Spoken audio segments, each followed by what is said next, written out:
इस वक्त एक बहुत बड़ा प्रॉब्लम है मुल्क में,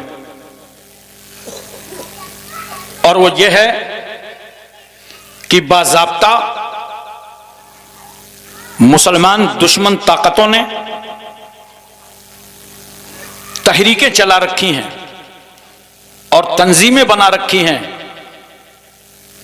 और उस पर इनामात रखे हैं कि 2.5-3 लाख रुपए लो और किसी मुस्लिम जवान बेटी को अपने जाल में फंसा लो, उसे गुमराह कर दो, उसे मुर्तद्दा बना दो, इर्तिदाद के जाल में उठा के डाल दो, वो इस्लाम जैसा पाकीज़ा मजहब छोड़ दे। ऐसा बहुत कुछ हो रहा होगा। सोशल मीडिया का जमाना है, आपने भी सुना होगा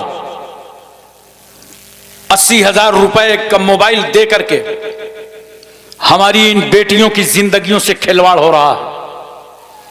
और वो बेटियां जो समझती नहीं हैं दुनियादारी के चक्कर में उनका हश्र क्या होता है, 2-2.5 महीने के बाद उन्हें छोड़ दिया जाता है या तो उनका मर्डर कर दिया जाता है। कम से कम 40 बेटियों की लिस्ट मेरे पास है कि ऐसे निकाह हुए और उन्हें जाल में फंसाया गया और फिर उनकी जिंदगी का खात्मा कर दिया गया। ये सारी खराबियां आज एक मोबाइल के जरिए से फैल रही हैं। मैं बताना चाहता हूं आज की तकरीर में, बेटियों, बहनों, माओ, जो इज्जत इस्लाम ने तुमको दी है दुनिया का कोई मजहब वो इज्जत नहीं दे सकता है, नहीं दे सकता। जी बिल्कुल बिल्कुल, बहुत खूब, जिंदा। और हर शोबे में तुम्हें इज्जत दिया, हर मंजिल में तुमको इज्जत दिया। जब ए बेटी, तू बेटी बनकर बाप के घर में पैदा हुई तो इस्लाम ने तुझे वहां इज्जत अता किया, और जब तेरी शादी हुई दुल्हन बनके ससुराल गई तो इस्लाम ने तुझे वहां इज्जत अता किया, और जब तू मां बनी तो इस्लाम ने तुझे मां का दर्जा अता फरमा दिया। बेशक, सुभान अल्लाह। इस्लाम जैसे मजहब ने जो इज्जतें औरतों को दी हैं दुनिया का कोई धर्म इज्जत नहीं दे सकता। बेटियों, बहनों, माओ, मेरी शहजादियों, कनीजा ने फातिमा, तुम खुश नसीब हो कि मुस्लिम घर में पैदा हो गई हो। इसकी लाज रखो, इसकी आबरू बचाओ। यहीं तक नहीं, आज मैं पूरी दुनिया के हवाले लेकर के हाजिर हूं, और इसलिए मैं अपने उलमा से गुजारिश करता हूं कि हर आंगन में मेरी ये तकरीर पहुंचा दीजिएगा। इसकी कितनी जरूरत है। अभी मैं पूरे मुल्क के दौरे पे हूं, 3 महीने से कंटिन्यू, हर सूबे और स्टेट से शिकायतें आ रही हैं। आप गौर से सुने और अपनी बेटियों तक, अपने खानदान तक ये पैगाम पहुंचा दें। कहां कहां इस औरत को रुस्वा किया गया। वो लोग क्या इज्जत देंगे बेटी तुझे जो खुद इज्जतदार ना हो। इस्लाम आबे जमजम पी के समझ में आ सकता है, गोबर और पेशाब पीने से इस्लाम समझ में नहीं आता। वाह वाह, बहुत खूब, बहुत खूब, वाह वाह। इसलिए मैं कहना चाहता हूं, सारे हवाले जात लेकर के हाजिर हूं, और मेरी तकरीर में मजमा चाहे 2000 का हो चाहे 2 लाख का हो, मैं बात अपनी पूरी करता हूं, क्योंकि ये चैनलों की मेहरबानी है, ये करोड़ों तक मेरा पैगाम पहुंचा देंगे। तवज्जो कीजिए जरा सा, हर एक का हवाला मैं आपके सामने पहले पेश करूंगा। खुसूसी तवज्जो का तालिब हूं, चाहे बांग्लादेश की वो मनहूस औरत तस्लीमा नसरीन ही क्यों ना हो, सलमान रुश्दी क्यों ना हो, पूरी दुनिया के हवाले लेकर मैं हाजिर खिदमत हूं। सबसे पहले हम आपको अरबों के यहां लिए चलते हैं। अहले अरब एक औरत के वजूद से सिर्फ नफरत ही नहीं करता था, बल्कि जूं उस पौधे ने उस घर में जन्म लिया उसको मसल दिया।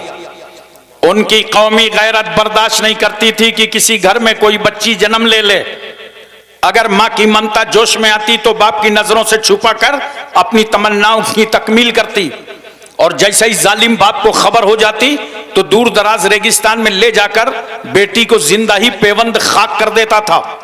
इसलिए अरबों का मिजाज था, बेटी पैदा हुई है, कल जवान होगी, इसकी शादी करना पड़ेगा, दूसरे के बेटे को अपने आस्थाने का दामाद बनाना पड़ेगा, लिहाजा इसकी जवानी से पहले इसकी जिंदगानी का खात्मा कर दो।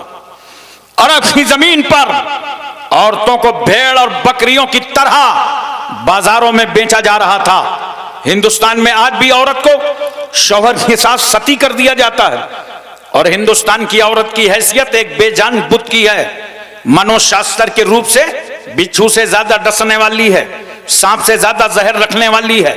शौहर के मर जाने के बाद, बेवा हो जाने के बाद निकाह सानी नहीं कर सकती, जायदाद से महरूम, विरासत से महरूम, दौलत से महरूम। रूसियों के यहाँ तो मसल मशहूर है कि 10 औरतों में एक रूह होती है। अतालियों का कहना है घोड़ा अच्छा हो या बुरा उसको महमीज की जरूरत है, औरत अच्छी हो या बुरी उसको मार की जरूरत है। स्पेनियों की शोहरे आफाक तहजीब में औरत पालतू बिल्ली से ज्यादा मकाम हासिल न कर सकी। ईरान का हाल चाल यही रहा। यूनान में कल भी गरीब अशखास अपनी बीवियों को कर्ज में दिया करते थे, और वह रूस का बदतरीन माहौल हमारी नजरों के सामने है। जब कोई बाप अपनी बेटी को अपने सहने चमन से रुखसत करता तो रुखसती के वक्त एक रेशमी कोड़ा लेता और बेटी को मारकर वो कोड़ा दामाद के हवाले कर देता, ले जाओ इसी कोड़े से मेरी बेटी पर जरा यजरबों की गर्दाने गर्दानते रहना। मैं सोच में पड़ गया, जालिम रूसी, ये तो बता बेटी का कसूर क्या था, बेटी की खता क्या थी, बेटी का जुर्म क्या था, बेटी का गुनाह क्या था। रुखसत करते वक्त तूने कोड़े बरसा दिए, तो उस जालिम का जवाब यह होगा उसका गुनाह यह है कि मेरे घर में पैदा हो गई है। औरत की हैसियत इंतहाई जलील थी। गौतम बुद्ध कहता है औरत एक फरेब है, औरत एक धोखा है। अगर तुम आत्मा की शांति चाहते हो तो औरत से दूर भागते रहो। मशहूर फलासफर हकीम सुकरात की आवाज है कि औरत की मोहब्बत उसकी नफरत से ज्यादा खतरनाक है। अगर उसने मोहब्बत भरी नजर डाल दी तो समझ लो कि तुम तबाह हो गए। अरबाबे कलीसा कहते हैं ईसा रूहुल्लाह जो सूली पर चढ़े थे तो महज इस औरत हव्वा के गंदुम खाने खिलाने के गुनाह का कफारा अदा करने के लिए चढ़े थे। ईसाइयों की औरत मजहब की आमला नहीं बन सकती। ज्यादा से ज्यादा इतना हो सकता है कि वो नन बन जाए और अपनी जिंदगानी को गिरजा के हवाले कर दे। उसकी राय की कोई वक़्त नहीं, उसका मशवरा काबिले एतना नहीं। ईसाइयत ने तो औरत को ऐसे जंजाल में जकड़ दिया कि ये बेचारी नारी अपना नाम तक न रख सकी। बाप के घर में पैदा हुई तो बाप की तरफ मंसूब कर दी गई, शादी हुई शौहर की तरफ निस्बत कर दी गई। जमाने माजी का एक पादरी ईसाई कहता है औरत खानगी खतरा है, औरत मरगूब आफत है, औरत आरास्ता मुसीबत है, औरत पैदाइशी वसवसा है, औरत शैतान के आने का दरवाजा है, औरत मर्दों के तबाह करने का आला है। गैर मुस्लिमों का कानून कहता है औरत तकदीर से ज्यादा खराब है, तूफान से ज्यादा तेज है, जहन्नम से ज्यादा अजाबदेह है। आओ आओ बेटियों, ये समाज में औरत तो एक ही थी, मगर इसी औरत को किसी ने पाप कहा, किसी ने सांप कहा, किसी ने तल्ख कहा, किसी ने सख्त कहा, किसी ने राइन कहा, किसी ने डाइन कहा, किसी ने जहन्नम कहा। अरे ये दुनिया औरत को जहन्नम कर रही है, मगर आओ आओ हम उस रसूल से पूछें जो 12 रबीउल अव्वल दोशंबा के दिन सुबह सादिक शहर मक्का में बीबी आमना की गोद में जलवागर हुआ। या रसूल अल्लाह, औरत के बारे में आपकी क्या बोली है, औरत के बारे में आपका क्या फरमाने अक़दस है, औरत के बारे में आपका क्या इरशाद गिरामी है। तो मेरा रसूल आवाज देता है, गुंबद खजरा से आवाज आती है, ऐ प्यारी उम्मत, औरत जहन्नम नहीं है बल्कि अल जन्नतो तहता अक़दामिल उम्महात। बेशक, सुभान अल्लाह, सुभान अल्लाह। दुनिया ने कहा था औरत जहन्नम है, मगर रहमत आलम सल्लल्लाहु अलैहि वसल्लम क्या फरमाते हैं, यह औरत अगर माँ बन जाए तो इसके कदमों के नीचे जन्नत है। क्या बात है, सुभान अल्लाह, अरे जोर से बोलो सुभान अल्लाह, सुभान अल्लाह, सुभान अल्लाह। माँ के कदमों के नीचे जन्नत है। दुनिया में कोई ऐसा धर्म नहीं इस्लाम से बरगश्ता होने वाली बेटियों, मुर्तद्दा होने वाली बेटियों, किसने इतनी इज्जत दी है? मां बनी है औरत तो इस्लाम कहता है इसके कदमों के नीचे जन्नत है। बोलो मां का यह दर्जा, मकाम, मनसब, इज्जत, आबरू, वकार बुलंद पाएगी। क्या अमेरिका ने बढ़ाया है? थोड़ा हूं हां तो करो। क्या अफ्रीका ने बढ़ाया है? एशिया, मलेशिया, इंडोनेशिया, सऊदिया, Libya, Cambodia, Korea, Mongolia, Maldives, Bhutan, Singapore, Burma, Barauni, Vietnam, Hispania, Romania, Bulgaria, Czechoslovakia, Yugoslavia, Tanzania, England, Highland, Thailand, New Zealand, Nagaland, Nagaland, Gorkhaland ने बढ़ाया है। मां के कदमों में जन्नत है। ये इंडिया की बोली नहीं है, ये तो हबीबे किबरिया की बोली है। सुभान अल्लाह। नारे तकबीर, नारे रिसालत, मसलके आला हजरत, मजहब इस्लाम, सानिए गाज़ी मिल्लत, हजरत अल्लामा हाशिम कानपुरी साहब निबला। नारे तकबीर, सुभान अल्लाह, सुभान अल्लाह। हजरत जरा तवज्जो कीजिएगा।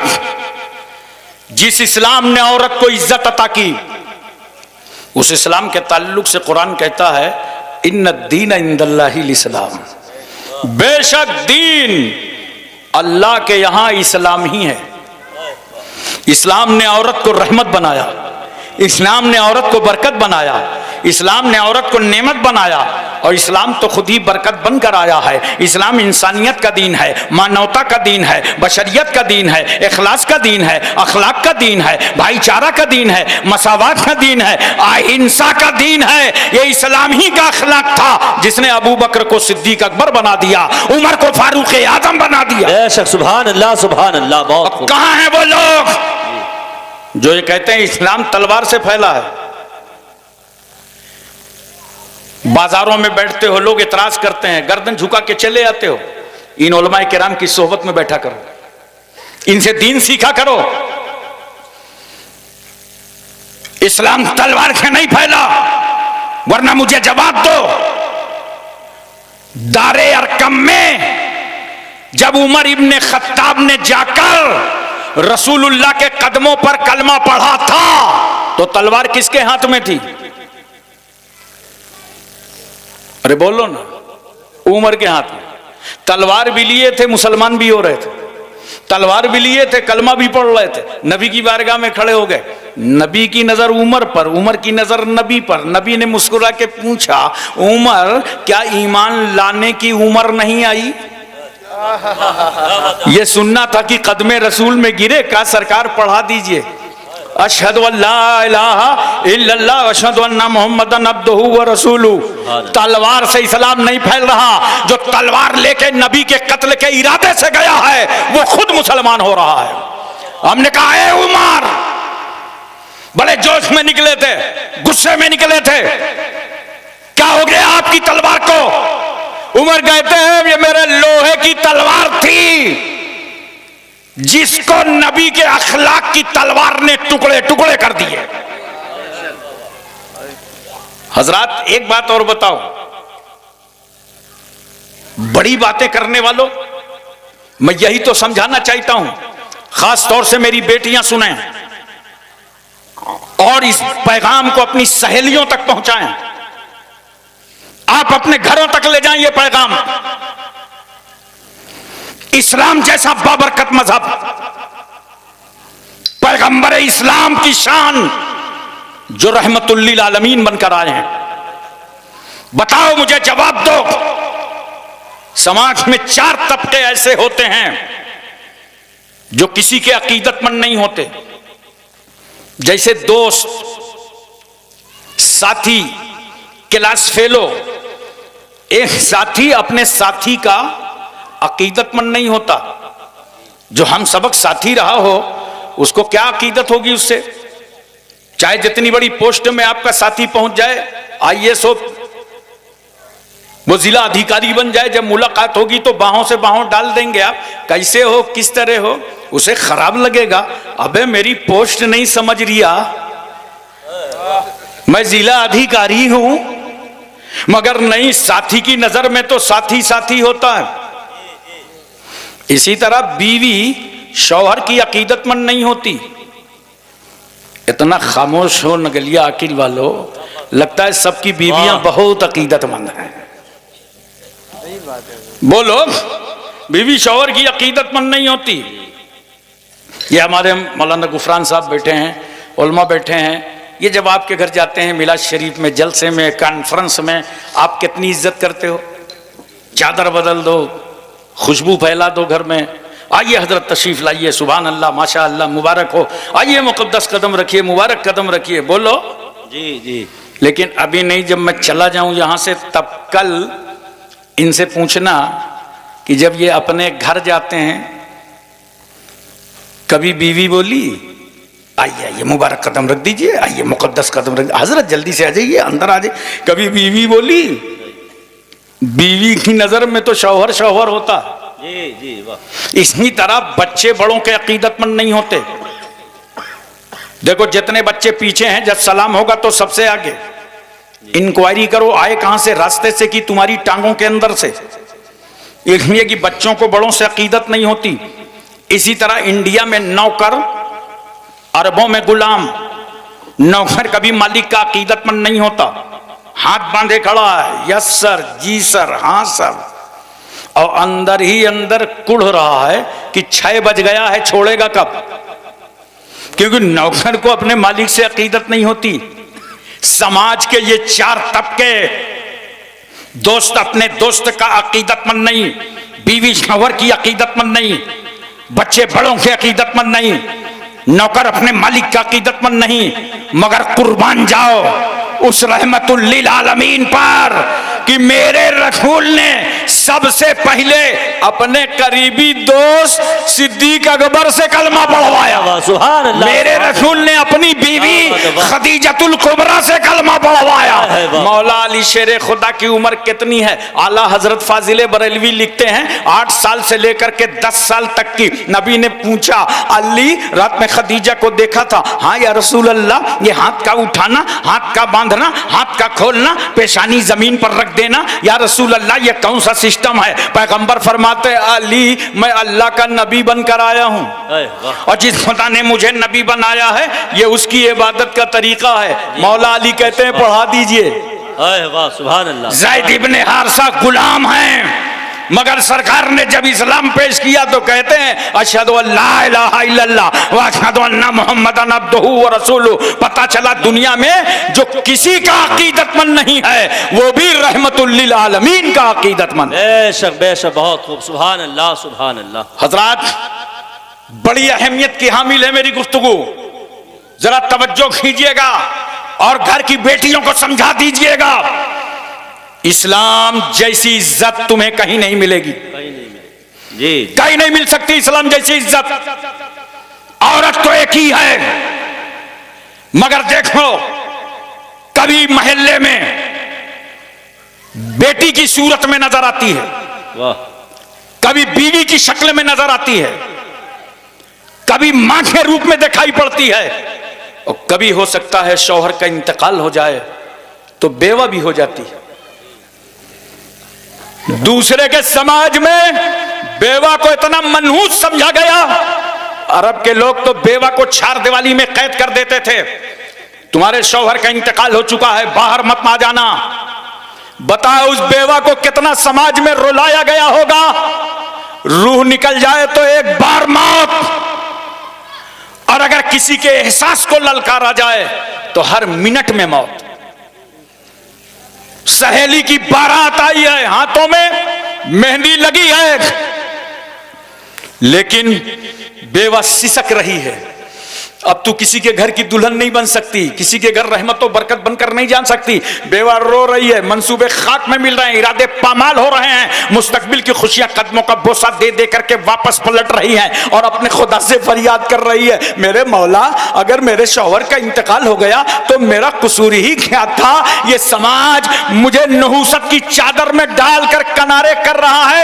याद रखो पूरा मक्के का समाज बेवा को मनहूस समझ रहा था, मगर मेरा पैगंबर जिस रसूल की उम्र 25 साल की है, हमारी तुम्हारी उम्र जब 25 साल की होती है तो अपना ख्याल आता है, ऐसी ससुराल हो, ऐसी बीवी हो, मगर रसूल की उम्र 25 साल की हुई तो उम्मत की बेवाओं का ख्याल आया। और पैगंबर सल्लल्लाहु अलैहि वसल्लम खड़े हो गए, कहा मक्के वालों, अल्लाह का महबूब जलवागर हो चुका है, अब किसी बेवा को मनूस ना समझा जाएगा। 25 साल के पैगंबर ने 40 साल बेवा खदीजतुल कुबरा को अपने निकाह में ले लिया, ताकि दुनिया समझ जाए कि जिस बेवा को तुमने अभागन समझा था, मुस्तफा ने उसे सुहागन बना दिया। बेशक, सुभान अल्लाह, जिंदाबाद जिंदाबाद। बहुत एक लम्हे के लिए मैं तवज्जो चाहता हूँ, उलमा की खास तवज्जो चाहता हूँ। मेरे रसूल सल्लल्लाहु अलैहि वसल्लम ने बेवा खदीजतुल कुबरा से निकाह किया। रसूल सल्लल्लाहु अलैहि वसल्लम ने हजरत सूदा से निकाह फरमाया। ये सब अज़वाजे मुतहरात में हैं। हजरत आयशा सिद्दीका, हजरत हफ्सा, हजरत उम्मे सलमा, हजरत उम्मे हबीबा, हजरत ज़ैनब, हजरत मैमूना, ज़ैनब बिन्त खजीमा, हजरत जुवैरिया, हजरत सफिया, ये रसूल की अज़वाजे मुताहरात हैं। तवज्जो कीजिए, मेरे रसूल ने बेवा से निकाह किया ताकि मेरी उम्मत के लिए बेवा से निकाह करना सुन्नत रसूल बन जाए। बेशक, बहुत खूब, जिंदाबाद। रसूल सल्लल्लाहु अलैहि वसल्लम ने कुंवारी से निकाह किया ताकि मेरी उम्मत के लिए कुंवारी से निकाह करना सुन्नत मुस्तफा बन जाए। मेरे रसूल ने तलाक शुदा औरत से निकाह किया ताकि मेरी उम्मत के लिए तलाक शुदा औरत से निकाह करना सुन्नत रसूलुल्लाह बन जाए। वाह वाह वाह, बेशक, सुभान अल्लाह, बेमिसाल रसूल, लाजवाब पैगंबर। एक बात और सुनो मुसलमानों, यही शक नहीं, सरकार सल्लल्लाहु अलैहि वसल्लम ने 1,24,000 कमोबेश सहाबा किराम को पढ़ा लिखा करके तैयार किया दीन की इशाअत के लिए, दीन की तबलीग के लिए, दीन के फरोग के लिए। लेकिन कुछ चीजें ऐसी थीं, उलमा की खास तवज्जो, जिसमें औरतों की जरूरत पड़ती है। औरतों के कुछ खास मसाइल होते हैं जिन्हें औरत ही बेहतर समझा सकती है। देखो, नूरुल इज़्ज़ा से लेकर हिदायत में पढ़ डालो, हर किताबु तहारत में बाब बंधा होगा, बाबुल हैज, बाबुल निफास, बाबुल इस्तिहाजा। ये वो मसाइल नहीं, उलमा से पूछो कि जब अपने उस्ताद के सामने हमने पढ़ा तो आंख बंद कर लिया, उस्ताद ने तर्जमा कर दिया, आगे बढ़ गए, वो भी समझ गए, हम भी समझ गए। हमने जब अपने शागिर्दों को पढ़ाया, आंख बंद कर लिया, आगे बढ़ गए, दोनों समझ गए। कुछ औरतों के खास मसाइल होते हैं, तवज्जो चाहता हूं मैं, उन मसाइल को एक औरत ही बेहतर समझा सकती है। तवज्जो कीजिए, एक औरत ही बेहतर समझा सकती है। यही वजह है कि अज़वाजे मुताहरात ने रसूल सल्लल्लाहु अलैहि वसल्लम से हदीसें भी रिवायत फरमाई। बोलो मोहब्बत से सुभान अल्लाह, सुभान अल्लाह, दिल लगा के बोलो सुभान अल्लाह। हदीस की रिवायत फरमाई। वाह वाह, देखो, हजरत सूदा ने 5 हदीसें रिवायत फरमाई हैं। हजरत आयशा सिद्दीका ने 2210 हदीसें रिवायत फरमाई हैं। हजरत हफ्सा ने 60 हदीसें रिवायत फरमाई हैं। हजरत उम्मे सलमा ने 378 हदीसें रिवायत फरमाई हैं। हजरत उम्मे हबीबा ने 65 हदीसें रिवायत फरमाई हैं। हजरत ज़ैनब ने 11 हदीसें रिवायत फरमाई हैं। हजरत मैमूना ने 76 हदीसें रिवायत फरमाई हैं। हजरत जुवैरिया ने 7 हदीसें रिवायत फरमाई हैं और हजरत सफिया ने 10 हदीसें रिवायत फरमाई। सुभान अल्लाह, सुभान अल्लाह, बहुत खूब, जिंदाबाद जिंदाबाद। वाह, नोट करो, अज़वाजे मुताहरात के जरिए भी मेरे पैगंबर ने इस उम्मत की औरतों और मर्दों तक इस्लाम पहुंचाया। वरना रसूलुल्लाह घर में हैं, जो पैगंबर फरमा रहे हैं, घर से सुन के वही रिवायत करेगा जो रसूलुल्लाह के घर में हो। बोलो, तो अज़वाजे मुताहरात रिवायत कर रही हैं। और इसीलिए हम कहते हैं हजरत आयशा सिद्दीका आलिमा थी, कारिया थी, मुफ्तिया थी। सहाबाई किराम हजरत आयशा सिद्दीका से इस्तिफाजा किया करते थे। बोलो मोहब्बत से। और एक बात और सुन लीजिए, उनकी उम्र कम थी, तवज्जो चाहता हूं, उम्र कम थी, कम उम्र में निकाह हुआ। लेकिन रुखसती कब हुई? जब उम्र मुकम्मल हो गई। अरब के मुताबिक जब उम्र मुकम्मल हो गई तब रुखसती हुई। उम्र कम, और जो कम उम्र होता है उसका जहन बहुत अच्छा होता है। इन उलमा से पूछो, हुफ़ाज़ से पूछो। अगर अभी किसी 50 साल वाले से कह दिया जाए हाफजा कर लो तो कहेगा नहीं, कोई पोता वोता पैदा होगा तो देखा जाएगा। 50 साल की उम्र में वो हाफजा नहीं कर पाएगा, 40 साल की उम्र में वो हाफजा नहीं कर पाएगा। अगर कर लिया है और उसी को बरकरार रखे तो बहुत बड़ी बात है। लेकिन एक 8 साल के बच्चे को, 7 साल के बच्चे को, 10 साल के बच्चे को, 12 साल के बच्चे को शोबे हिफ्ज़ में बैठा दो, इंशाअल्लाह 3-4 साल के अंदर वो हाफिज़े कुरान बन जाएगा। क्यों? उसकी उम्र कम है, जहन अच्छा है। तवज्जो कीजिए, हजरत आयशा सिद्दीका रदियल्लाहु ताला अन्हा से निकाह करना नबी करीम सल्लल्लाहु अलैहि वसल्लम की बेशुमार हिकमतें, मगर मैं अपनी कम इल्मी की बुनियाद पर समझने की कोशिश करता हूं।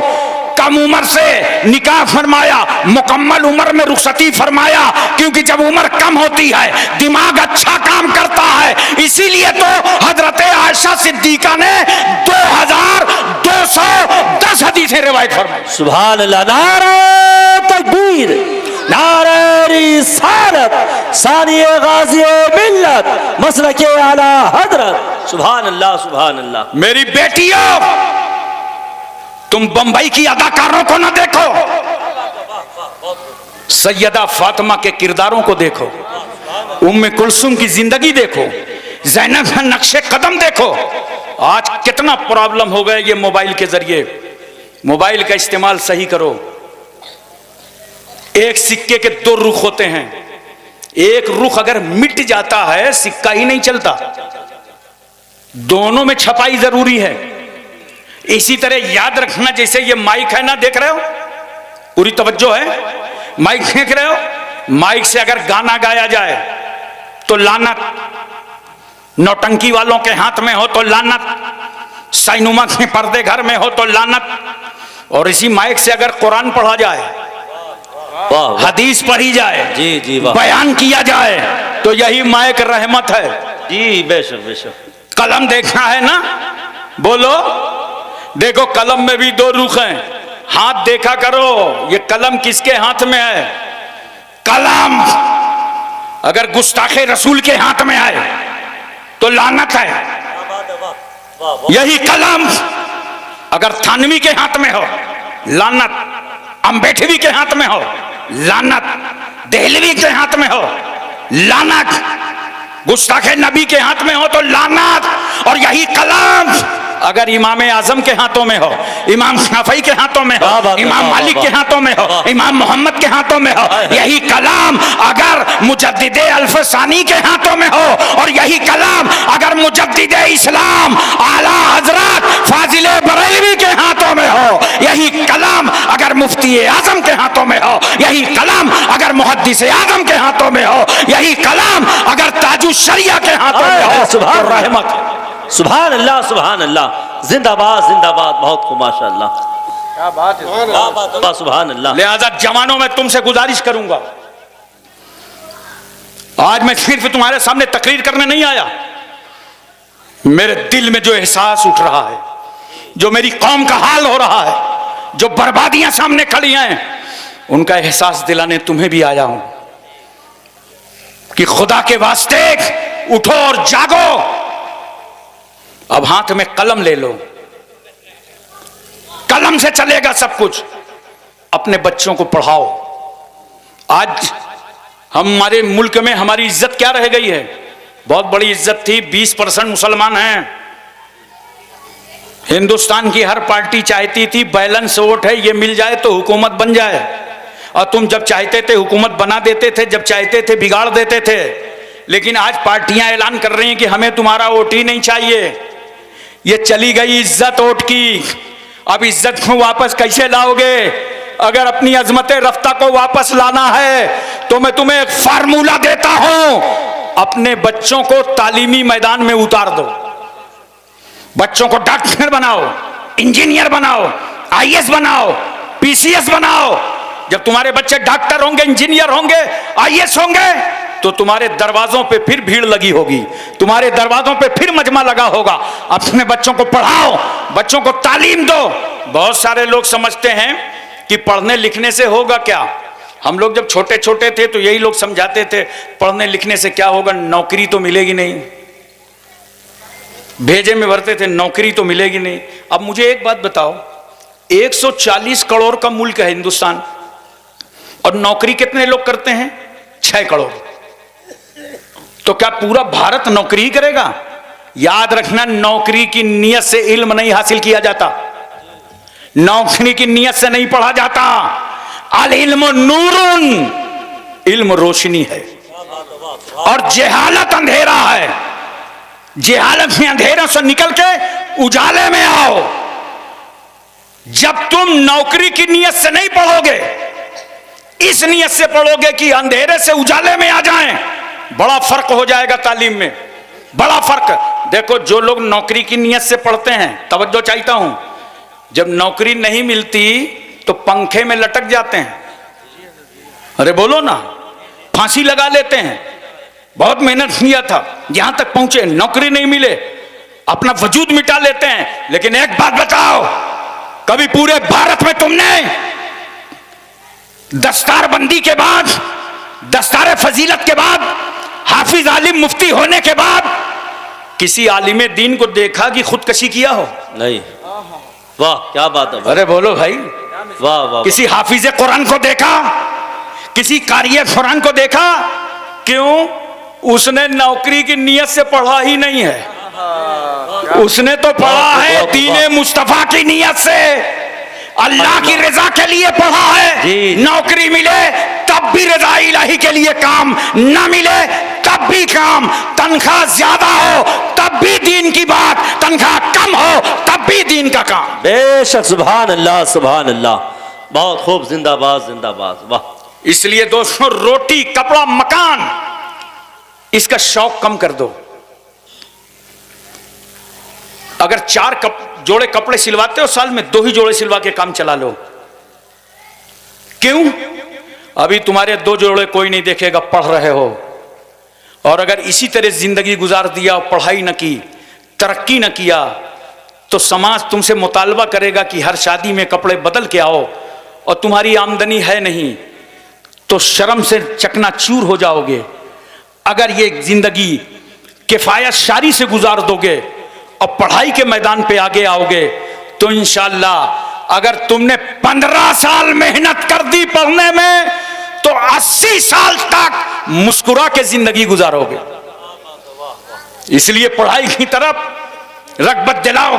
और मेरा एक जुमला नोट कीजिए, वो जुमला नजर करने जा रहा हूं जिसको मैंने सिर्फ इंडिया में नहीं, साउथ अफ्रीका में भी कहा था, इतना पढ़ो, इतना पढ़ो।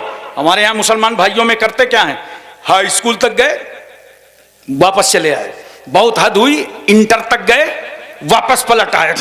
इंटर में फेल हो गए, माँ के पास गए, मुंह बना के बैठ गए। माँ ने पूछा क्या हुआ बेटा? अम्मा फेल हो गए। माँ डांटने लगी तो कहता नहीं समझो तो तासुब का जमाना है। अबे ये नफरत फैला रहा है, जबरदस्ती का प्रोपगंडा कर रहा है। हाई स्कूल और इंटर के इम्तिहान ये कंपटीशन का दौर है, तेरा नाम थोड़ी बताया जाता है, रूल नंबर से काम होता है। मेहनत किया नहीं और बता रहा है कि मुसलमान थे इसलिए फेल कर दिए गए। नहीं, मुसलमानों अपनी औलादों को मेहनत से पढ़ाओ, और इतना पढ़ाओ, इतना पढ़ाओ कि अपने वतन की जरूरत बन जाओ। अगर तुम अपने वतन की जरूरत बन गए तो सदरे जमहूरिया तुम ही बनाए जाओगे।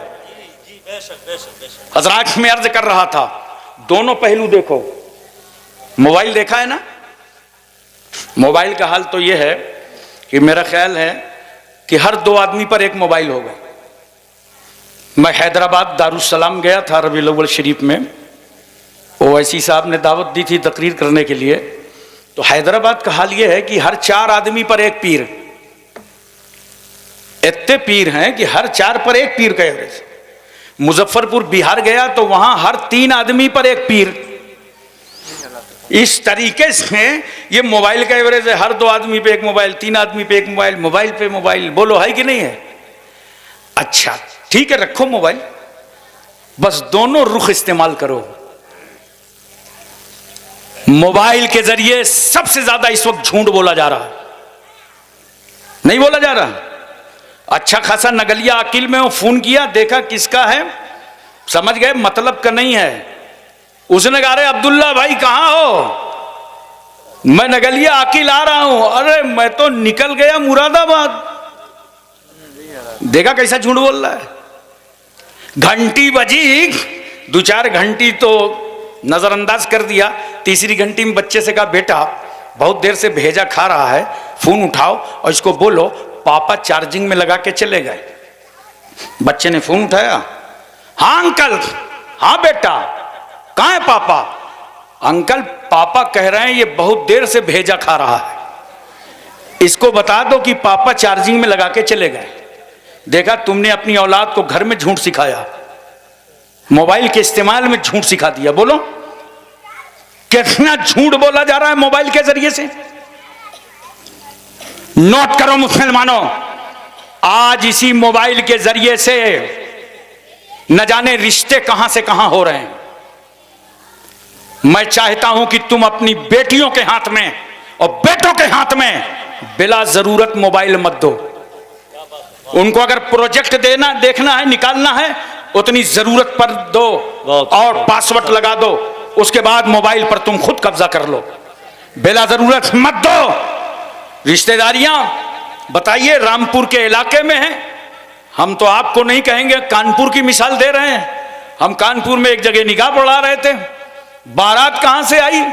भोपाल से। अबे हमने कहा तेरी रिश्तेदारी तो भोपाल में है नहीं, ये बारात वहां से कैसे आ गई? तो उसने कहा हजरत बस इज्जत बचाए रखिए, हम समझ गए व्हाट्सएप वाली है। बोलो ये सब हो रहा है कि नहीं हो रहा? तो ये क्यों हो रहा है भाई? घर में तुम अपनी बेटियों को नहीं देख सकते हो? गैर मुस्लिमों के साथ वो घूमने चली जाएं, उनसे शादियां कर लें, प्यार मोहब्बत की दास्तान बढ़ा दें। तुम घर में क्या कर रहे हो? अपनी अपनी गैरतों से पूछो। ये सिर्फ मैं रामपुर वालों के लिए नहीं कह रहा हूं, पूरे हिंदुस्तान के लिए मेरा पैगाम है। अपने घरों में क्या कर रहे हो?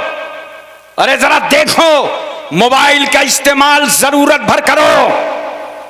सुनो, अगर इस मोबाइल से झूठ बोला जाए तो लानत, अय्याशी की जाए तो लानत, आवारागर्दी की जाए तो लानत, मौशका किया जाए तो लानत, और इसी मोबाइल के जरिए अगर माँ बाप को सलाम कर लो तो रहमत, कुरान सुन लो रहमत, नाच सुन लो रहमत, दरूद सुन लो रहमत। तो पता चला मोबाइल का इस्तेमाल तुम्हें गलत नहीं करना, तबीयत के मुताबिक नहीं करना, बल्कि शरीयत के मुताबिक करना है। इसलिए लोगों मिजाज बदलो। और मेरा एक जुमला और सुन लो, लोग मीटिंगें करते हैं, तहरीकें चलाते हैं कि कौम की इस्लाह की जाए, कौम में सुधार पैदा किया जाए। मैं एक फार्मूला तुम्हें देता हूं, इतनी बड़ी कौम 20 करोड़ लोग रहते हैं हिंदुस्तान में, कहां कहां जाओगे सुधार पैदा करने के लिए? एक बात याद रखो और ये तय करके जाओ इस जलसे से, ये अमानत लेकर के जाओ कि हर आदमी अपने अपने घर में सुधार पैदा कर ले। बहुत अच्छा पैगाम। बोलो, हर आदमी सिर्फ अपने घर में सुधार पैदा कर ले, इंशाअल्लाह ये 20 करोड़ की जमात अपने आप सुधर जाएगी। अपने घरों में इनकलाब लाओ, अपने घरों में तब्दीलियां लाओ, बच्चों को नसीहत करो। नसीहत करते हो? कुछ नहीं करते हो ना।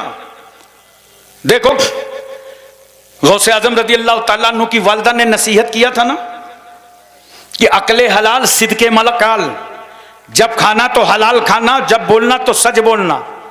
रास्ते में डकैती हुई, सबका माल लूट गया, गौसे आजम का बच गया। क्यों? बता दिया था सच्चाई के साथ। तो उस डाकुओं के सरदार ने पूछा था छुपा लेते तो क्या था? कहा छुपा लेता तो माँ को हिसाब देना था। माँ बोलती बेटा मैंने कहा था झूठ मत बोलना, तुम झूठ बोल के माल बचा लाए। डाकुओं के सरदार की आंख में आंसू आ गए, जारो कतार रो पड़ा और रो के कह रहा था कि ऐ लोगों, इस शहजादे को अपनी मां को हिसाब देना है, ये झूठ ना बोल सका, हमें तो परवरदिगार आलम को हिसाब देना है। लूटा हुआ माल भी वापस आ गया, सबने तौबा भी कर लिया। यह है सच्चाई। जब तुम्हारे बच्चे घरों से जाया करे ना शादी में ब्याह में, तो उनको कुछ नसीहत किया करो। ये नहीं कि बढ़िया लोफड़ पट्टी बना दिया, डिजाइन बढ़िया बना दिया, पाउडर ऑर्डर खूब लगा दिया। नहीं, जब तुम्हारा बेटा तुम्हारे घर से जाए तो उसको नसीहत करो, बेटे शादी में जा रहे हो, निगाह नीची करके जाना। अरे बोलो ना सुभान अल्लाह, निगाह नीची करके जाना। और बीच रास्ते में अगर कोई पत्थर पड़ा हो ना तो उसे उठा के तुम किनारे फेंक देना, उसके किनारे रख देना। देखो स्पेन का वो चौराहा मुझे याद है कि एक पादरी गुजर रहा था, उसने देखा चौराहे पे भीड़ लगी है, लोगों से पूछा ये मजमा कैसे लगा है? कहा मजमा इसलिए लगा है कि यहां से एक 80 साल का बूढ़ा गुजर रहा था, वो पत्थर पे टकरा गया, गशी तारी हुई, मर गया। पादरी ने कहा मरने वाले को मैं भी देखना चाहता हूं, चलो शौक से देखो। पादरी जब उस लाश पर पहुंचा तो उसकी आंखों में आंसू बह रहे थे और वो ज़ारो कतार रो रहा था। लोगों ने कहा क्यों रो रहे हो, क्या बात है? कहा रो इसलिए रहा हूं कि मरने वाले तू पत्थर से टकरा के मर गया। लगता ऐसा है कि इस रास्ते से कोई मुसलमान नहीं निकला। लोगों ने पूछा मुसलमान निकला होता तो क्या रास्ता बदल देता, मलकुल मौत का रूट बदल देता? का रास्ता तो न बदलता, मगर बीच रास्ते में जो पत्थर पड़ा था, अगर मुसलमान निकला होता तो इसे उठा करके वो किनारे कर देता। अपनी औलादों को नसीहतें किया करो, भूल गए हो अच्छे तरीके बताया करो। बेटे बड़े मिल जाएं तो ताजीम करना, छोटे मिल जाएं तो उन पर शफकत करना। पिछली बहुत सारी बातें हम भूलते चले जा रहे हैं, इसलिए तबाहियां हमारे साथ ज्यादा आ रही हैं। पहले सब्जी खरीदने जाते थे ना बाजार, तो पूरा झोला भर गया, सब्जी खरीद लिया, बोलो तो सब्जी वाला क्या करता था, थोड़ी सी हरी धनिया, थोड़ी सी मिर्चा, पुदीना पेमेंट लेने के बाद अलग से डाल देता था। तो आप बहुत खुश हो जाते थे, अरे यार बड़ा अच्छा आदमी है, इतनी मिर्ची और धनिया इसने अलग से दे दिया। जानते हो ये तरीका उसका क्या है? इसको इंडिया में तो कहेंगे कस्टमर को खुश करना, लेकिन हकीकत यह है इस्लाम ने कहा है मोमिनों को खुश रखो। हुजूर महबूब इलाही लिखते हैं कि मुझे एक खत मिला था जिसमें लिखा था बाजार में इतनी कीमती चीज कोई नहीं है जितनी कीमती चीज एक मोमिन के दिल को राहत पहुंचाना। दूध लेने जाते थे, दूध वाला नापता था, उसके बाद थोड़ा सा, अरे बताओ ना यार, थोड़ा सा बढ़ा देता था तो आप खुश हो जाते थे। जी जी। घर में अच्छा खाना पकता था, खीर पकती थी, सालन पकता था, तो थोड़ा सा पड़ोसी के यहां भिजवा देते थे, यही ना। और ये होता था कि कल मेहमान आएंगे तो कहते थे आज अच्छा खाना ना बनाओ, कल बनाना, मेहमान आएंगे, मेहमान आएंगे तब खाना खाएंगे। अब 4 घंटा बैठा रह जाए मेहमान, लेकिन प्रोग्राम ये है मेहमान चला जाए तो खाना खाए। मुंबई चले जाओ तो घंटों वो चाय पिलाता रहेगा, आधा घंटे में चाय पिलाता रहेगा, खाना नहीं खिलाएगा। तवज्जो देखिए, और जबकि मेरे आका सल्लल्लाहु अलैहि वसल्लम फरमाते हैं तामुल वाहिद यकफी लिल इस्नाइन, एक का खाना 2 के लिए काफी होता है। जी वाह वाह, बेशक बहुत खूब। पूछो इब्राहिम अलैहिस्सलाम से, दस्तरखान लगाते थे और कोई मिलता नहीं था तो मीलों ढूंढने चले जाते थे, कोई मेहमान जाए तो खाना खाएं। मौला अली शेर खुदा की आंख में आंसू थे, लोगों ने पूछा क्यों रो रहे हैं? कहा आज 3रा दिन गुजर रहा है मेरे घर में कोई मेहमान नहीं आया। जरा ये माहौल बनाओ, ये मिजाज बदलो मुसलमानों, अपने आप में तब्दीली लाओ और एक सच्चे मुसलमान बन करके जिंदगी गुजारो। देखो ना आज क्या कर रहे हैं हमारे नौजवानों को, आइडियल किसको बना लिया? कितने अफसोस की बात है। मुंबई के अदाकारों को, जिसको देखा कि फटी पैंट पहने हुए सब फटी पैंट खरीद लाए, बोलो, और इतनी टाइट पैंट पहनते हैं पता नहीं चलता इसने पैंट को पहना है कि पैंट ने इसको पहना। मैं कुर्ला आ रहा था भिंडी बाजार से, मुंबई से, एक बच्चा सामने खड़ा था, कहा हजरत मुझे भी ले लीजिए। मैंने बैठा लिया। मैंने पूछा कहाँ जा रहे थे, कहाँ से आ रहे हो? कहा वो कुर्ला तक जाऊंगा, शॉपिंग करने गया था, कपड़े लेने, ईद का वक्त आ गया ना। मैंने कहा ला तुम्हारे कपड़े देखें। जब कपड़े देखा तो उसकी आगे से पैंट फटी, तो मैंने कहा अबे तू तो ठग गया। तो जानते हो छोटा बच्चा था, ऐसे कर रहा था, यानी मुझी को बेवकूफ समझ रहा था कि ये पुराने आदमी है, समझते नहीं हैं। अरे किसको आइडियल बना लिया? तुम्हारे पास आइडियल हैं, तुम किसी गैर को क्यों बना रहे हो? बाल देखो नौजवानों को कैसे रख रहे हैं, दाएं से बाएं से आगे से पीछे से ऐसा उठा के रखे हुए हैं जैसे मुर्गी का झुआ, किसी समंदर का जजीरा। बाल 3 तरीके के रखना चाहिए और लिबास कैसे पहनना चाहिए। कल सुबह तुम होटलों में बैठोगे, लोग तुमसे पूछेंगे हाशिम कानपुरी आए थे, क्या बताया था, क्या समझाया था, तो कहोगे बहुत अच्छी तकरीर किया, लेकिन यार मेरी कुछ बातें याद करके वहां भी तबलीग कर देना, वहां भी बता देना कि हमें यह बता के गए हैं, हमें यह समझा गए हैं। सुनो, कपड़े ऐसे पहनो जिसमें तहारत में भी आसानी हो और इबादत में भी आसानी हो। बाल 3 तरीके के रखना चाहिए, या तो पूरे बाल कसर करा दो, या ताबदोश या ताबगोश, या तो कान की लौ तक बाल रखो, या तो शाने तक बाल रखो। यह बाल रखने का तरीका है। बोलो याद रखोगे, भूलोगे तो नहीं, सब जहन में रहेगा। आजकल तो मेरा ख्याल है अभी आपके यहां नहीं चल रहा होगा, खड़े खड़े लोग खाना खाने लगे।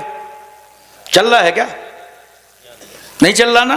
अरे अल्लाह का लाख लाख शुक्र है। खड़े खड़े खाना, उसको कौन सा सिस्टम बोलते हैं?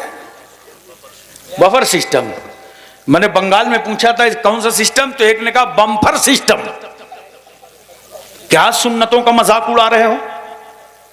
खड़े खड़े खाना खा रहे हो, बोलो,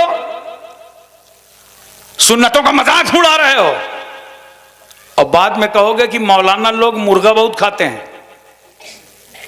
और ये याद रखें उलमाए किराम, ये वही बोलता है जो कभी किसी आलिम की दावत नहीं करता, किसी इमाम की दावत नहीं करेगा, वही बोलेगा मौलाना लोग मुर्गा बहुत खाते हैं।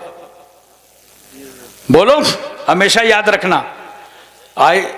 अरे भाई मैं तुम्हें बता दूं, कभी अकल से सोचो, अगर मुर्गा बहुत खाते हैं तो कहां खाते हैं? हमें तुम्हारे ही दस्तरखान पे तो खाते हैं। और अगर तुम भी मुर्गा खाना चाहते हो तो बड़ा आसान तरीका है, पढ़ो नमाज़े पंजगाना, पढ़ो फजर बाद असर बाद तस्बीह फातिमा, अल्लाह तुम्हारा रिस्क कुशादा फरमा देगा। बेशक, सुभान अल्लाह सुभान अल्लाह। थोड़ी मेहनत क्यों करो मेरे भाई? तो याद रखो, बाल रखने में, कपड़ा पहनने में, खाना खाने में, तुम किसी मुंबई वाले को आइडियल मत बनाओ। वो लोग उनको आइडियल बनावे जिनका इस कायनात में कोई आइडियल ना हो। हमारे आइडियल हादी अकबर जनाबे मोहम्मदुर रसूलुल्लाह हैं। हमारे आइडियल सैयदना सिद्दीक़ अकबर हैं, फारूक आजम हैं, उस्मान गनी हैं, मौला अली हैं, हजरत साद हैं, सईद हैं, तलहा, जुबैर, अम्मार, बुजर, खालिद बिन वलीद, अबू बैदा बिन जर्रा, अब्दुर्रहमान बिन औफ, साहिब रूमी, सलमान फारसी, बिलाल हबसी, हजरत अनस, अबू हुरैरा, अबू दरदा, अमीर हमदा। हमारे आइडियल सैयदना गौसे आजम हैं, ख्वाजा अजमेरी हैं, आकाए नक्शबंद हैं, मौलाए सोहरवर्द हैं, कुतुबुद्दीन बख्तियार काकी, महबूबे इलाही, साबिर कलियारी, जिंदा शाह मदार, वारिसे देवा, मखदूमे के चौचा, मखदूमे जजमऊ, नसीरुद्दीन चिराग देलवी, शाह जमालुल्लाह रामपुरी, मुनव्वर अली शाह इलाहाबादी, शरफुद्दीन याह्या मुनैरी, अलाउल हक पंडवी, अखी सिराजुद्दीन, मखदूमे माहिम, बाबा बहाउद्दीन, बाबा ताजुद्दीन, मखदूम शामीना, सैयद सालार, मसूद गाजी, सरकारे महरेरा।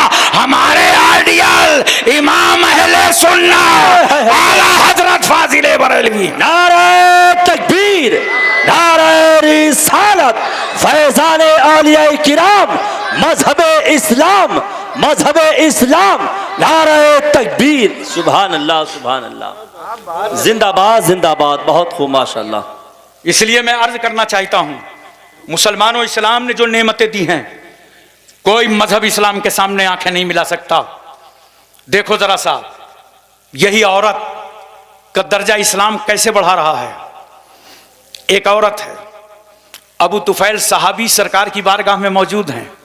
इतने में एक औरत आ गई तो अल्लाह के रसूल सल्लल्लाहु अलैहि वसल्लम ने अपनी चादर पाक बिछा दिया।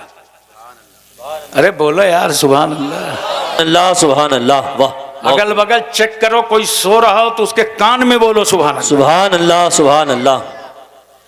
वो औरत चादर रसूल पर बैठकर प्यारे रसूल से प्यारी प्यारी बातें करने लगी। थोड़ी देर के बाद वो औरत चली गई। सरकार ने पूछा, अबू तुफैल जानते ही औरत कौन थी? कहा या रसूल अल्लाह हम नहीं जानते, मगर अल्लाह और उसका रसूल जरूर जानता है। ये वाह वाह वाह। अब यहाँ पे एक मसला और हल हो गया। जिन चीजों का इल्म तुमको ना हो उसमें यह कहना अल्लाह जाने रसूलुल्लाह जाने, ये सुन्नते सहाबा है। सहाबी को हैरत है, कौन औरत है जो चादर रसूल पर बैठी है?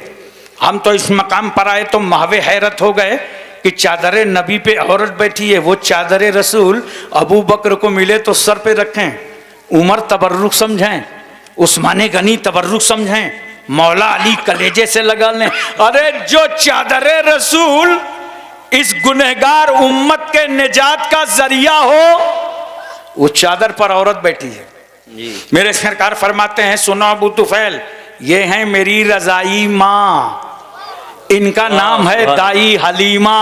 क्या बात है। रसूल ने बता दिया कि जब रजाई माँ की अजमतों का ये आलम है तो हकीकी माँ की रिफतों का आलम क्या होगा? क्या बात है, वाह वाह। एक शख्स पैगंबर की बारगाह में हाजिर हुआ, कहा या रसूल अल्लाह, मैंने अपनी माँ को कंधे पर बैठाकर 7 मरतबा हज बैतुल्लाह कराया है, क्या मैंने अपनी माँ का हक अदा कर दिया? मेरे पैगंबर फरमाते हैं, अभी तो तुम इतना भी नहीं अदा कर सके जितना कि तेरी माँ ने तुझे गीले बिस्तर से उठाकर सूखे बिस्तर पर लेटाया था और खुद गीले बिस्तर पर लेट गई थी। एक शख्स पैगंबर की बारगाह में हाजिर हुआ, का सरकार, मैंने अपनी माँ को कंधे पर बैठाकर अरब का पूरा रेगिस्तानी इलाका उबूर कराया, पैरों में वरम आ गया, आबले पड़ गए, क्या मैंने अपनी माँ का हक अदा कर दिया? मेरे रसूल फरमाते हैं, मुमकिन है तुम्हारी ये मेहनत व मशक्क़त अल्लाह तबारक व तआला उस छोटे से दर्द के एवज में कबूल फरमाए जो तुम्हारी पैदाइश में तुम्हारी माँ को कई बार दर्द हुआ था। इस्लाम की बेटियों, इस्लाम की शहजादियों, आओ माँ बनने के बाद इस्लाम कितना दर्जा बढ़ा रहा है, कितने मर्तबा बुलंद कर रहा है। नौजवानों, इस मौके पर मैं तुमसे कहना चाहता हूं, अगर किसी की मां जिंदा हो ले लो दुआएं, बाप जिंदा हो ले लो दुआएं। तुम्हारे घर का पीर, सबसे बड़ा पीर तुम्हारी मां है, तुम्हारा बाप है। बहुत सारे लोग देखो मज़ारों पे आते हैं ना हाजिरी देने के लिए, और जाते ही गए और मज़ार को दाबने लगे, लगता है बाबा बहुत थके हुए हैं, आज ये फर्मा बरदार मुरीद आया है, सारी थकावट उतार देगा। सुनो, मज़ारों को जा करके दावा ना करो, ये जाहिलाना रस्में हैं, बल्कि सुन, अगर साहिबे मज़ार के सदके में तुझे खुदा से कुछ लेना है तो मज़ार जाने से पहले अपनी मां के पैर दबा के जाया करो, अपने बाप के सर में तेल डाल करके जाया करो। जब मां बाप को राजी करके जाओगे और वहां दुआ करोगे तो तुम्हारे हाथ समटने ना पाएंगे, बाबे इजाबत से दुआ टकरा जाएगी, इसलिए कि ये वो बंदा दुआ कर रहा है जिसकी मां भी राजी है, बाप भी राजी है। लो, अब तो वली राजी हो गया, जब वली राजी हो गए तो अल्लाह का रसूल राजी हो गया, और जब रसूल राजी हो गए तो अल्लाह राजी हो गया। बेशक बेशक, बहुत खूब, जिंदाबाद जिंदाबाद, वाह सुभान अल्लाह। बहुत सारे लोग जानते हो, मैं एक बात बताऊं, नौजवानों का कुछ का मिजाज बदल जाता है, शादी होने के बाद उनकी बोली बदल जाती है।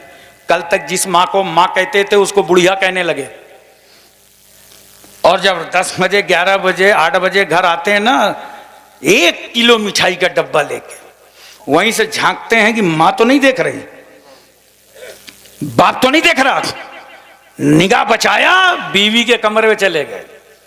मैं तुमसे पूछता हूं नौजवानों, ये 1 किलो मिठाई का डब्बा तुमने किसकी नजर से बचाया? किसकी नजर से बचाया? मां की नजर से? अरे देख, उसके हाथ तो लरज रहे होंगे, इस उम्र में तो वो उठ नहीं पाती होगी। नादान, अगर मां के हाथ में लाके डब्बा रखा होता तो मां तो न खाती, लेकिन उसके हाथ लग जाने से मिठाई की मिठास बदल जाती। माँ बाप की निगाहों को इस तरह धोखा देने वालों, बाप की तुम टूटी लाठी नहीं बनवा पाते? कुत्तों और बिल्लियों को दूध पिलाते हो? मां की आंख का टूटा चश्मा नहीं, टाइम पर उनकी दवाइयां नहीं? बदलो आपको, वरना ये इंतकाम खुदा की कुदरत इस जमीन पर तेरी औलाद के साथ तुझसे लेगी। जरा तवज्जो कीजिएगा। ले लो दुआ, मां बाप की दुआ ले लो। आज तक मैंने दुनिया में कामयाब आदमी नहीं देखा कि कामयाब हो गया हो और उसके साथ मां बाप की दुआ ना हो। कामयाब वही हुआ है जिसको मां ने उठा करके झोली दुआ दे दी हो, बाप ने जिसे दुआ दे दी हो, वही इस समाज में कामयाब नजर आता है। कभी मां को दुख न देना, बाप को तकलीफ न पहुंचाना, वरना अगर तुम्हारे दुख देने से, तकलीफ पहुंचाने से मां की आंख में आंसू आ गए, बाप रो पड़ा, तो ऐसे समझना कि तुम्हारी कश्ती समंदर में चल रही थी और समंदर का पानी तुम्हारी कश्ती में आ गया। बोलो, अगर कश्ती में समंदर का पानी आ जाए तो उसको डूबने से कोई बचा पाएगा? इसी तरह अगर दुखी होकर तेरी मां ने अपनी आंख में आंसू तैरा दे दी तो समझ लेना तेरी जिंदगी की कश्ती में पानी आ गया है। अब इसको गर्काब होने से कोई ना बचा पाएगा। अपने मां की इज्जत करो, बाप की इज्जत करो, उनका एहतराम करो। बड़ी मशक्कतों से पाला है। जब तुम इस मंजिल पे आओगे ना, तब पता चलेगा किस तरह एक माँ बेटे को पालती है और किस तरह एक बाप बेटे की परवरिश करता है। बाप से ज्यादा तो कोई बर्दाश्त ही नहीं करता। इसलिए माँ तो बता देती है मैंने मुसीबत से पाला है, लेकिन बाप तो ये जुर्रत भी नहीं कर पाता, ये हिम्मत भी नहीं कर पाता औलाद के सामने। न कहता है कि तुम्हें पाला है, तुम्हें परवरिश की है, थप्पड़ खा करके, तमाचे खा करके, गालियां सुन करके घर आता है तो औलाद के सामने मुस्कुरा देता है ताकि ये न देखें कि मेरा बाप मुसीबतें झेल करके आया है। अरे वो एक बाप 10 बच्चों को घर में पाल रहा है, तुम 10 उस बूढ़े बाप को नहीं पाल पाते? नहीं पाल पाते जी, बिल्कुल। मोहब्बत करो अपने बाप से, अदब बजा लाओ बाप का। और जब दुनिया में नहीं रहेगा ना, देख, मैं उस दिन अपने को जवान समझा था, 2019 में मैं जवान समझा था। इतने दिन तक मैं अपने को बच्चा समझता रहा। जब तक मेरे बाप का साया मेरे सर पर था, मैं बच्चा समझता रहा कि मैं बच्चा हूं। और बाप का साया उठा तब ये दुनिया के अंधेरे और उजाले समझ में आए। कदर करो, बाप की इज्जत करो। पूरी कुर्बानी कर देता है जिंदगी की। शुगर उसको हो जाए, हार्ट अटैक की बीमारी उसको पैदा हो जाए, ब्लड प्रेशर उसको हो जाए, टीवी उसको हो जाए, तमाम बलाएं उसको झेल ले, बदन में दर्द, हाथ में दर्द, कमर में दर्द। ये क्यों पैदा होता है? ये आल औलाद के लिए वो बेतहाशा मशक्कतें करता है, आराम को आराम नहीं समझता। नौजवानों, अपने बाप की कदर करो, बाप से मोहब्बत करो, और अगर माँ बाप जिंदा हैं तो ले लो दुआएं, दुआएं ले लो। बायजीद बुस्तामी हैं जिनकी माँ ने कहा बेटा पानी लाओ। बायजीद बुस्तामी आए, प्याले में पानी लिया, माँ के सराहने आए तो देखा माँ की आंख बंद है। खड़े हो गए कि जब माँ की आंख खुलेगी तो पानी पेश करूंगा। काफी रात गुजर गई, माँ ने आंख खोला तो सामने वफादार बेटा पाया। बेटा बायजीद तुम? हाँ माँ, आपने पानी मांगा था, मैं लेकर के हाजिर आ गया। आंख बंद हो गई तो मैं खड़ा हो गया। माँ कहती बेटे तुझे सो जाना था। माँ तो माँ होती है ना जी। बेटे, कभी जानते हो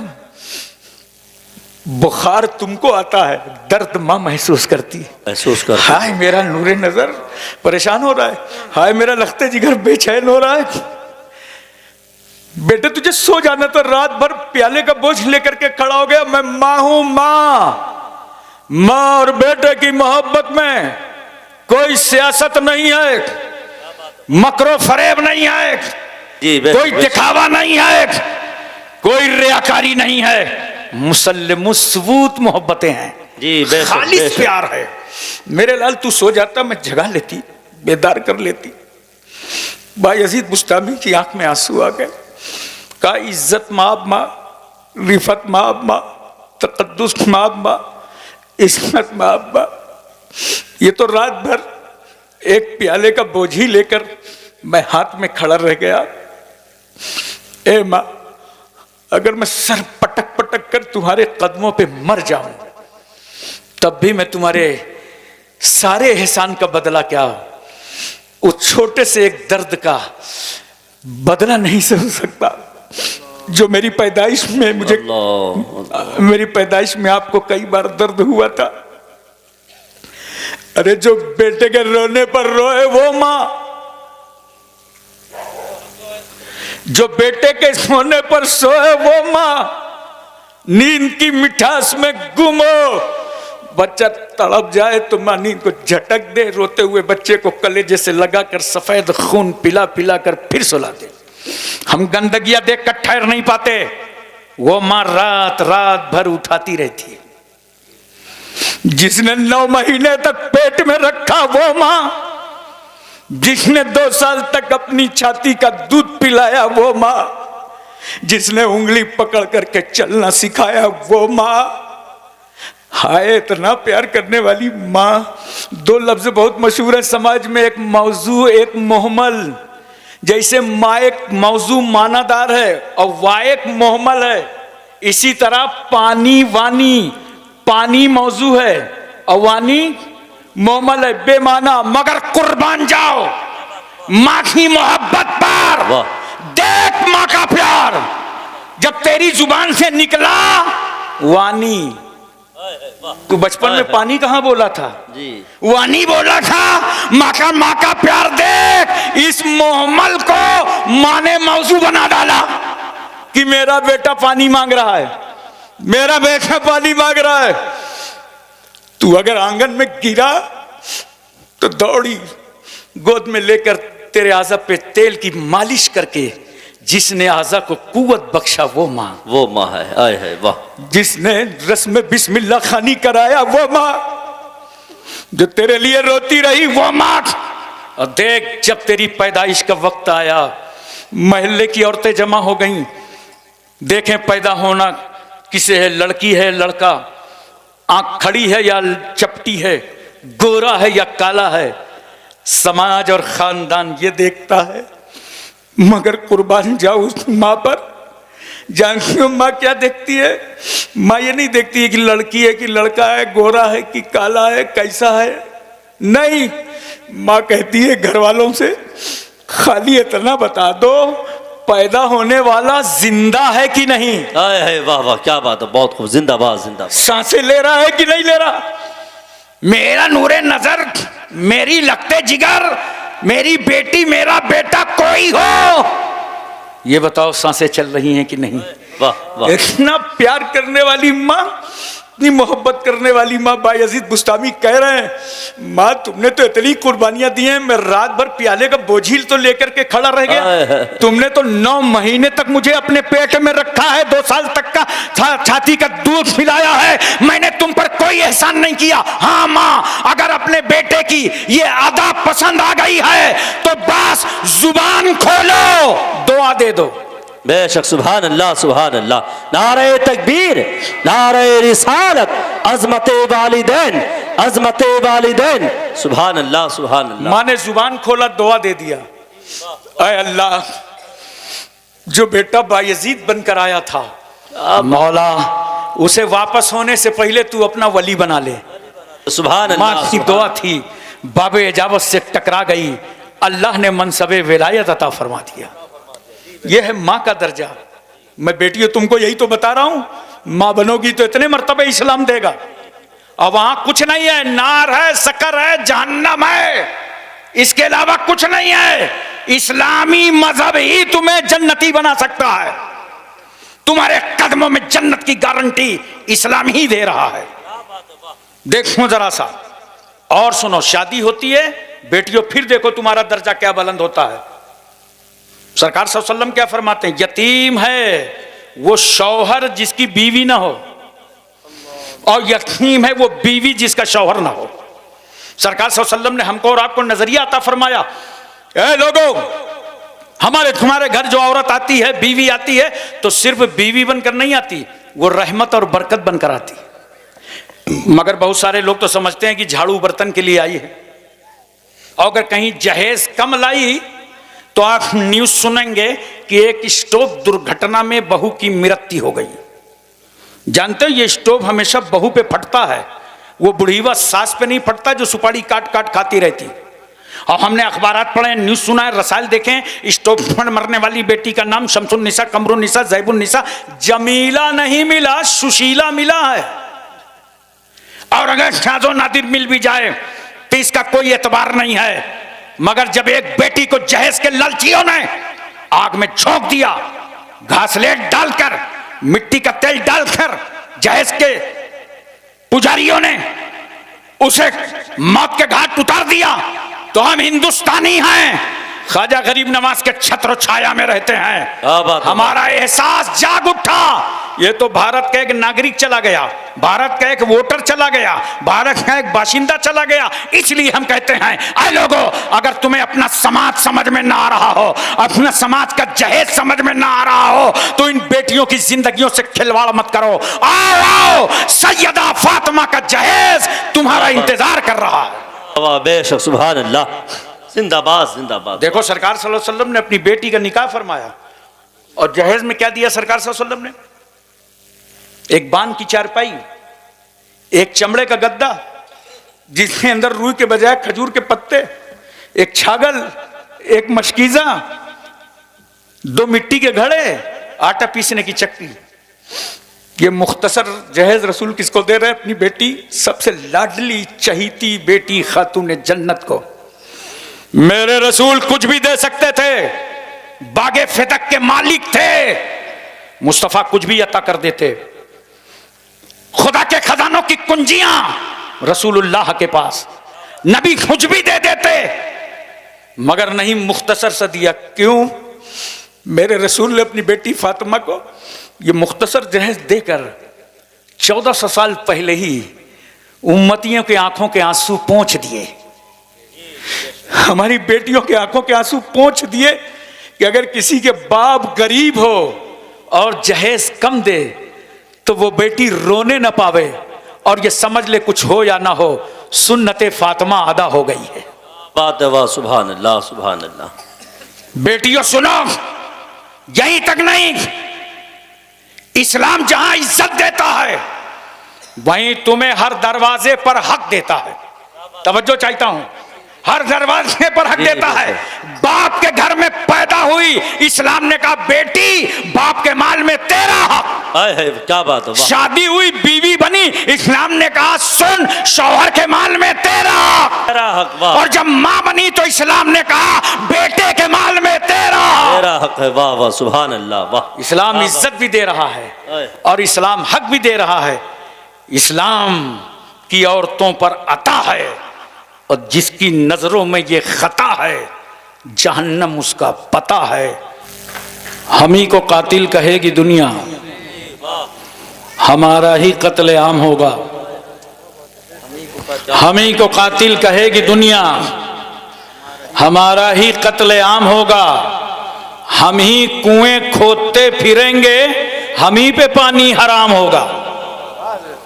हम ही कुएं खोदते फिरेंगे, हम ही पे पानी हराम होगा। अगर ज़हनियत यही रही तो मुझे ये डर है कि इस सदी में, अगर ज़हनियत यही रही तो मुझे ये डर है कि इस सदी में न कोई अब्दुल हमीद होगा, न कोई अब्दुल कलाम होगा। 4 मिसलें और सुनिए मोहब्बत से, तवज्जो के साथ। वो चाहते हैं कि हिंदुस्तान छोड़ दें हम, वो चाहते हैं कि हिंदुस्तान छोड़ दें हम। बताओ, भूत के डर से मकान छोड़ दें हम? क्या कहने हैं? वाह वाह, बहुत खूब, जिंदाबाद जिंदाबाद, वाह, बहुत अच्छे। वाह। बताओ, भूत के डर से मकान छोड़ दें हम? अब इस मकाम पे हाथों के आबले देखें। वाह वाह। अब इस मकाम पे हाथों के आबले देखें, पहाड़ काट लिया है, चट्टान छोड़ दें हम? क्या कहने हैं? वाह, बहुत खूब, जिंदाबाद जिंदाबाद, वाह। पहाड़ काट लिया है, चट्टान छोड़ दें हम? है, वाह वाह वाह। 4 मिसरे और सुनिए। जी जी जी, बताओ बताओ। जिसको देखो वो दावा करता है मैं हिंदुस्तान का सच्चा वफादार हूं, और रूह निकलने तक दावा करता है, और मरने के बाद पाकिस्तान चला जाता है। तवज्जो कीजिएगा, हम भी दावा करते हैं कि हम पक्के हिंदुस्तानी हैं, सच्चे वफादार हैं, मगर अल्हम्दुलिल्लाह हम दलील रखते हैं। क्या कहने हैं? वाह, बहुत खूब। हिंदुस्तान का सच्चा वफादार मैं ही हूं। ये मैं जो है ना शैतान वाली नहीं है, इस मैं में पूरी कौम शामिल है। हिंदुस्तान का सच्चा वफादार मैं ही हूं। कब्रों से पूछ, असल जमींदार मैं ही हूं। मैं ही हूँ। वाह वाह वाह वाह। कब्रों से पूछ, असल जमींदार मैं ही हूं। दरिया के साथ वो तो समंदर में बह गया है। वाह, क्या कहना है? वाह, बहुत खूब बहुत खूब। दरिया के साथ जी, वो तो समंदर में बह गया। घर में बह गया। बड़ा माकूल इंतजाम है बहाने का। ये राप्ती है, घाघरा है, ये सरयू है, ये गंगा है, ये जमुना है, सब बंगाल की खाड़ी में गए, समंदर में। दरिया के साथ वो तो समंदर में मिल गया। मिट्टी में मिलके मिट्टी का हकदार मैं ही हूं। मैं ही हूँ। वाह, बहुत खूब। जिंदाबाद जिंदाबाद। मिट्टी में मिलके मिट्टी का हकदार मैं ही हूँ। मैं ही हूं। क्या हज़रात, कहने हैं? वाह, सुभान।